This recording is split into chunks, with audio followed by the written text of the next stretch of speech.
साथियों good morning. साथियों, कल आपको वीडियो नहीं मिल पाई किसी कारणवश, उसके लिए सॉरी। लेकिन उसके बाद 452 तक हम ऑलरेडी क्वेश्चन कर चुके हैं। आशा करता हूँ आपको क्लियर भी हो गए होंगे। 452 को दोबारा हम कर लेते हैं कि निम्नलिखित में से कौन सा मूल्य सब उत्कृष्ट से संबद्ध है। सुरक्षा मूल्य, सर्वमुक्तिवाद का मूल्य, स्वतंत्रता का मूल्य, समानुरूपता का मूल्य। तो इसमें आंसर आपका रहेगा बी का मतलब सर्वमुक्तिवाद का मूल्य है। ये जो एक्सप्लेन किया होता है इसको ज़रूर पढ़ लें।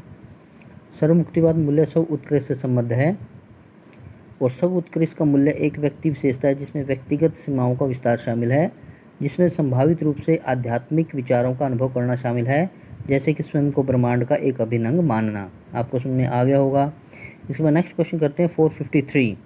डेलर्स आयोग की रिपोर्ट में वर्णित शिक्षा के 4 स्तंभों में से निम्नलिखित कौन सा वसुधैव कुटुंबकम के भारतीय मूल्य को दर्शाता है। देखिए, जानने के लिए अधिगम, करने के लिए, होने के लिए, सहयोग के साथ जीने के लिए अधिगम। ये 2020 में आया हुआ है शिफ्ट 2 में।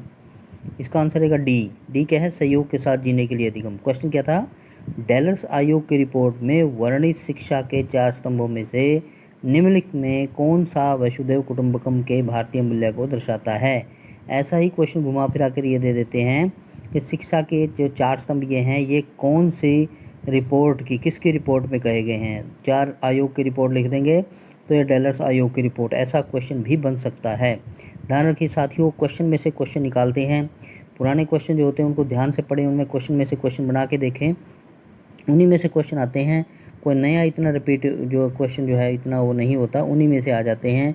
लेकिन क्वेश्चन के बीच में से क्वेश्चन निकला होता है, वो थोड़ा ध्यान से डीपली स्टडी करना पड़ेगा। आप इसको करते रहिए, नोट्स भी बनाइए, साथ में तैयारी भी करते रहिए। ये देखिए, ये इस क्वेश्चन की एक्सप्लेन किया हुआ है कि डी आंसर है। डेलर्स रिपोर्ट 1996 में, डेलर्स रिपोर्ट 1996 में डेलर्स आयोग द्वारा बनाई गई एक रिपोर्ट थी। इसने 2 प्रमुख अवधारणाओं के आधार पर शिक्षा के एक एकीकृत दृष्टिकोण का प्रस्ताव रखा। इस प्रस्ताव के अंतर्गत शिक्षा के 4 स्तंभ दिए गए हैं, जिसमें learning to know, learning to be, learning to do तथा लर्निंग टू लिव टुगेदर सम्मिलित हैं। जिसमें लर्निंग टू लिव टुगेदर, यह सहयोग के साथ जीने के लिए अधिगम को वसुधैव कुटुंबकम के भारतीय मूल्य को दर्शाने वाला स्तंभ बताया गया है।